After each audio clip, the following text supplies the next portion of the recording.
Hi friend, welcome to my YouTube channel जिसका नाम है सहज स्टडीज़। ये चैनल मैं खास तौर ते पंजाबी विषय की पढ़ाई करने वाले बच्चों की मदद ਲਈ बनाया है। ਜਿਹੜੇ ਬੱਚੇ ਆਪਣੇ एग्ज़ाम की तैयारी कर रहे हैं वो ਇੱਥੇ आके अपने एग्ज़ाम की तैयारी कर सकते हैं। इस चैनल उपर सिर्फ पंजाबी विषय नाल संबंधित ही तैयारी करवाई जाएगी। जेकर तुसी किसी कंपीटिशन की तैयारी कर रहे हो तो मेरे चैनल को सबसक्राइब कर लो, मेरे वीडियो को लाइक करो, नाल ही नाल बैल आइकॉन ਨੂੰ ऑन कर दिओ ਤਾਂ जो मैं नवा वीडियो लैके आवां ਤਾਂ ਤੁਹਾਨੂੰ नोटिफिकेशन मिल सके। मेरे वीडियो ते सुझाव भी दिओ कि ਤੁਹਾਨੂੰ वीडियो किस तरह का लगा।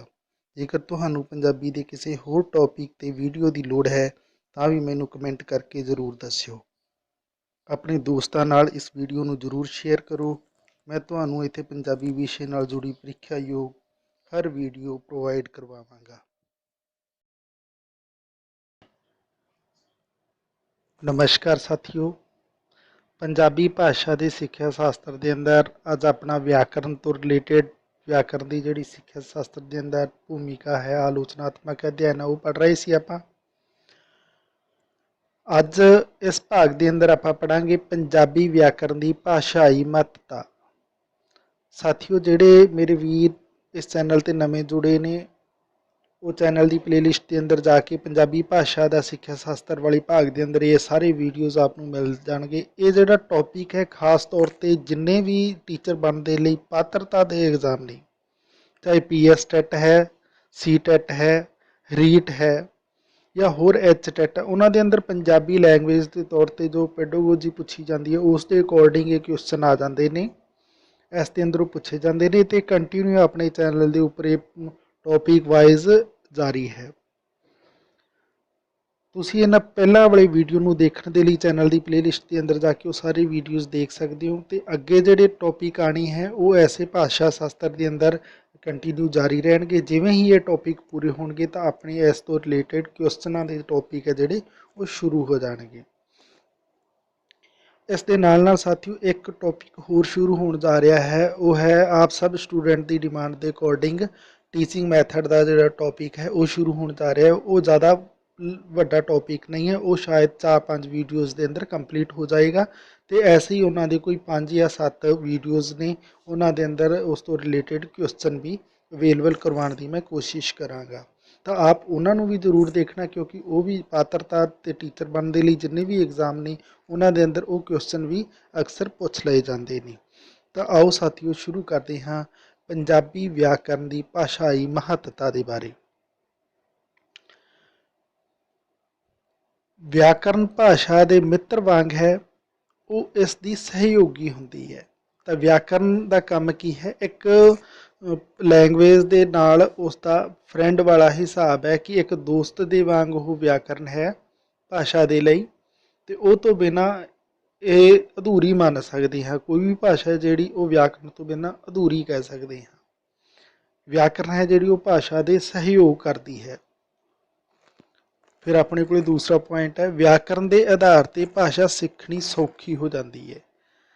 साथियों व्याकरण वैरी इंपॉर्टेंट टॉपिक है। जोड़े मेरे साथी REET PS TET C TET की तैयारी करते हैं तो उन्होंने लिए एक तो पंजाबी भाषा का सिक्ख्या शास्त्र, टीचिंग मैथड तो पंजाबी ग्रामर, ये वीडियोज़ ने आप सब के लिए इसके अंदरों ही टोटल टॉपिक ने जी क्लीयर हो जाएंगे।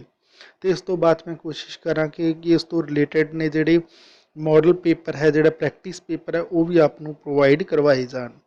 ऐसे तरीके नाल चैनल ते जुड़े रहो तो आपके सहयोग के नाल ये सब काम सौखा होंदा जाएगा। तो व्याकरण देखने के लिए आप चैनल की प्लेलिस्ट के अंदर जाके व्याकरण पंजाबी व्याकरण के भाग के अंदर आपको पूरे टॉपिक मिल जाएंगे, उत्थे देख सकते हो। फिर अपने को तीसरा पॉइंट आ जाता है व्याकरण की मदद नाल भाषा का वाचन लिखना सौखा हो जाता है, यानी व्याकरण ही आपको सब कुछ सिखाती है।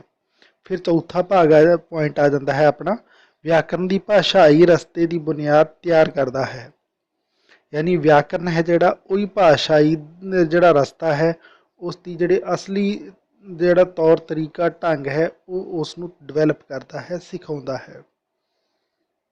फिर पांचवा पॉइंट है भाषा का व्याकरणिक अध्ययन इस द्वारा ही होंदा है, यानी भाषा नू सीखना है तो व्याकरण का अध्ययन करना पएगा।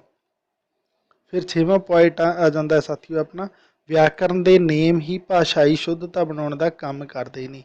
यानी जोड़े व्याकरण के जोड़े नियम है उन्होंने द्वारा असी भाषा को सुधार सकते हाँ, चंगे लेवल की भाषा है जी वो असी सीख सकते हाँ। 7वां पॉइंट है साढ़े को व्याकरण पढ़ के तुलनात्मक विधि राही दूजिया भाषावां का अध्ययन कर सकते हैं। तो व्याकरण ही सानू दूजिया लैंगवेज के अंदर तुलना करनी भी सिखाती है। फिर 8वां जो पॉइंट है भाषा विकासशील ते परिवर्तनशील है, इसलिए व्याकरण के उपनेम भाषाई परिवर्तन के नियंत्रण का कार्य करते हैं। यानी कुल मिला के ये कहिए कि व्याकरण वैरी इंपोर्टेंट एक टॉपिक है। व्याकरण तो बिना किसी भी भाषा की सिक्ख्या है जी वो संभव नहीं है। इसलिए इस सिक्ख्या शास्त्र के अंदर भी व्याकरण है जोड़ा एक अहम टॉपिक के तौर पर लिया जाता है। फिर 9वां पॉइंट आ जाता है व्याकरण साधन का काम करती है ਜਦੋਂ कि भाषा उसके नतीजे वांग है। यानी आप व्याकरण के साधन ते सवार होकर ही आप एक चंगे परिणाम लैंगवेज के प्राप्त कर सकते हैं, भाषा के प्राप्त कर सकते हैं। फिर 10वां पॉइंट है साथियों अपने को मौखिकता ਨੂੰ ਲਿਖਤੀ रूप देने ਲਈ व्याकरण की महत्ता है। जेकर असी व्याकरण नहीं जानते तो बहुत सारिया त्रुटियां अशुद्धियां कर जावांगे ਜਿਹੜੀਆਂ ਸਾਨੂੰ पता भी नहीं होएगा। इसलिए मुख जवानी बोली गई शब्दों को लिखण के लिए व्याकरण वैरी इंपोर्टेंट है।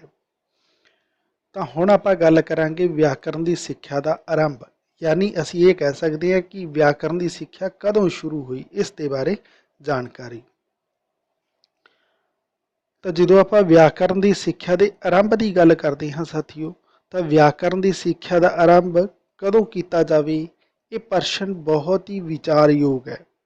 इस बारे कुछ विद्वानों की राय है कि भाषा की आरंभिक सिक्ख्या देने तो बाद व्याकरण की सिक्ख्या देनी चाहिए है। टीचर बनने के लिए जिन्ने भी स्टूडेंट तैयारी कर रहे हैं उन्होंने लिए ये वर्डिंग फ्यूचर के अंदर अगे जो चल के ये वैरी इंपोर्टेंट वर्डिंग है, क्योंकि ऐसे के अकॉर्डिंग ही आपने जमात के अंदर जाके बच्चों को सिखाना है। देखो इसमें दोबारे आप पढ़ांगे कि व्याकरण की सिक्ख्या का आरंभ कदों किया जाए। तो ये गल का जवाब है कि ये प्रश्न बहुत ही विचारयोग है। इस बारे कुछ विद्वानों की राय है कि भाषा की आरंभिक सिक्ख्या देने तो बाद व्याकरण की सिक्ख्या देनी चाहिए है। ये भाषा विग्यानियों का कहना है कि जो असी भाषा की शुरुआती जी सिक्ख्या है वो बच्चे को दे चुके होंगे हैं, उस तो बाद उसकी ग्रामर शुरू करनी चाहिए है। कुछ विद्वानों का कहना है कि स्कूली पढ़ाई लिए व्याकरण की सिक्ख्या का बहुत ही महत्व है। ये स्कूल की पढ़ाई नाल ही कराना ठीक है। कई विद्वान स्कूलों में व्याकरण की पढ़ाई की निखेधी करते नज़र आते हैं। इन्होंने विचारों की धारनियां विच हैरल्ड, डॉक्टर हाउसे, पी बैरल्ड आदि शामिल हैं। यानी ये कुछ विद्वान है जिहड़े कुल मिला के ये कहिए कि सारे विद्वान इस मत से सहमत नहीं है कि स्कूली लेवल पर ही बच्चों को ग्रामर सिखाई जाए। कुछ इसकी निखेधी भी करते हैं, पर ज़्यादातर विद्वान ने वो इस मत से सहमत है कि स्कूली लेवल पर ही बच्चों को ग्रामर है जी उस लैंगवेज की व्याकरण है वो सिखाई जाए। बहुत सारे विद्वान इस गल के हक में हैं कि व्याकरण की सिक्ख्या उस समय दी जाए जदों बच्चे के अनुकरण यानी नकल द्वारा सीख चुकिया होंदा है। बच्चे को बिना नियम समझाई भाषा सिक्ख्या पूर्ण ज्ञान पूरक नहीं कही जा सकती। देखो ये गल स्पष्ट है कि व्याकरण की सिक्ख्या तो बिना असी ये नहीं कह सकते कि उस बच्चे को असी कंप्लीटली लैंगवेज का ज्ञान करवा देता है।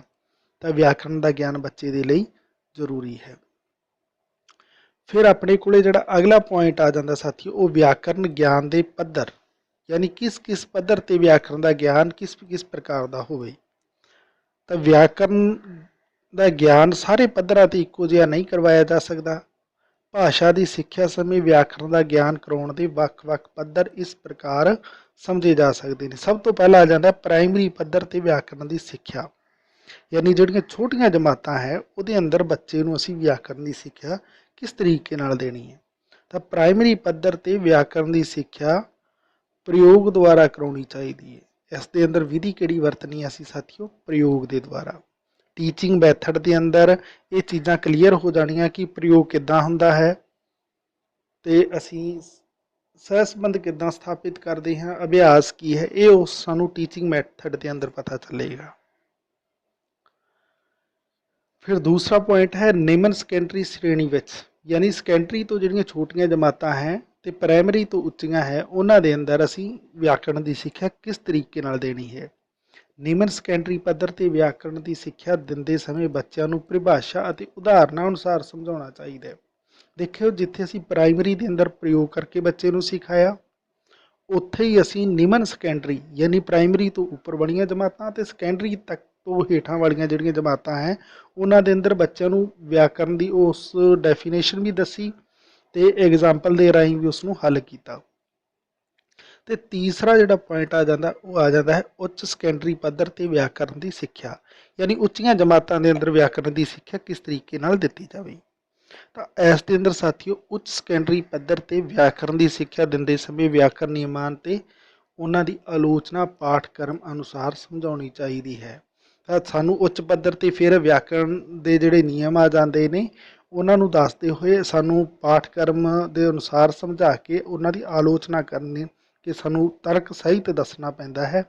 ਇਸ ਆਧਾਰ ਤੇ ਜੇਕਰ ਅਸੀਂ ਵਿਆਕਰਣ ਦੀ ਸਿੱਖਿਆ ਕਰਵਾਵਾਂਗੇ ਤਾਂ ਵਿਆਕਰਣ ਦੇ ਵੱਖ-ਵੱਖ ਪੱਧਰਾਂ ਤੇ ਬੱਚਿਆਂ ਨੂੰ ਵਿਆਕਰਣ ਇੱਕ ਵਧੀਆ ਤਰੀਕੇ ਨਾਲ ਸਿਖਾ ਸਕਦੇ ਹਾਂ। ਤਾਂ ਫਿਰ ਸਾਥੀਓ, ਇਸ ਤੋਂ ਬਾਅਦ ਆਪਣੇ ਕੋਲ ਇੱਕ ਪੁਆਇੰਟ ਹੋਰ ਹੈ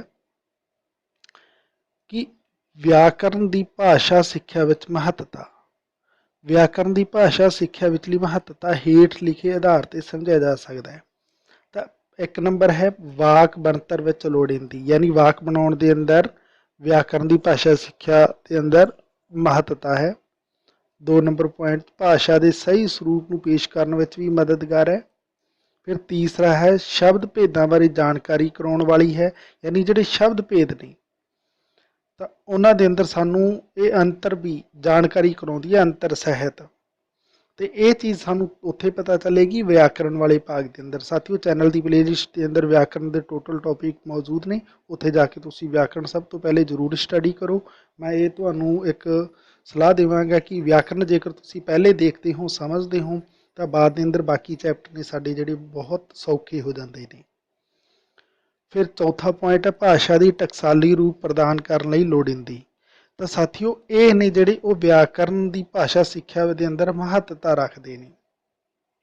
ਇਸ ਦੇ ਕੁਝ ਹੋਰ ਪੁਆਇੰਟ ਨੇ, ਉਹਨਾਂ ਨੂੰ ਵੀ ਆਪਾਂ ਦੇਖਾਂਗੇ ਕਿ ਸ਼ਬਦਾਵਲੀ ਦੀ ਸੋਧਣ ਲਈ ਜ਼ਰੂਰੀ ਹੈ। ਫਿਰ ਉਦਾਹਰਨਾਂ ਵਿਚਲੀਆਂ ਮੁਸ਼ਕਲਾਂ ਨੂੰ ਸੁਲਝਾਉਣ ਵਾਲੀ ਵੀ ਹੁੰਦੀ ਹੈ। ਫਿਰ ਉਸ ਤੋਂ ਬਾਅਦ ਵਿਸ਼ਰਾਮ ਚਿੰਨ੍ਹਾਂ ਦੀ ਜਾਣਕਾਰੀ ਦੇਣ ਵਾਲੀ ਵੀ ਹੁੰਦੀ ਹੈ। ਇਹ ਸਭ ਵਿਆਕਰਣ ਦੀ ਸਿੱਖਿਆ ਦੇ ਅੰਦਰ ਮਹੱਤਵ ਰੱਖਦਾ ਹੈ।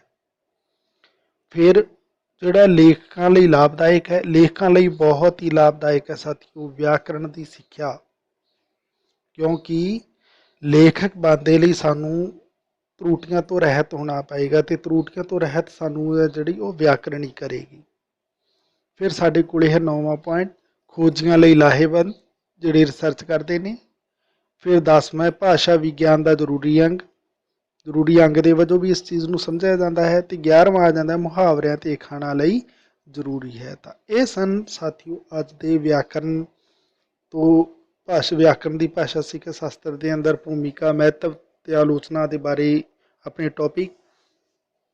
ਇਸ ਦੇ ਅੱਗੇ ਹੋਰ ਵੀਡੀਓਜ਼ ਬਣਨਗੇ, ਉਹ ਕੰਟੀਨਿਊ ਇਸ ਚੈਨਲ ਤੇ ਅਪਲੋਡ ਹੁੰਦੇ ਰਹਿਣਗੇ। ਤੁਸੀਂ ਚੈਨਲ ਤੇ ਇਸੇ ਤਰੀਕੇ ਨਾਲ ਜੁੜ ਕੇ ਆਪਣੀ ਪੜ੍ਹਾਈ ਨਿਰੰਤਰ ਜਾਰੀ ਰੱਖੋ। ਧੰਨਵਾਦ ਸਾਥੀਓ।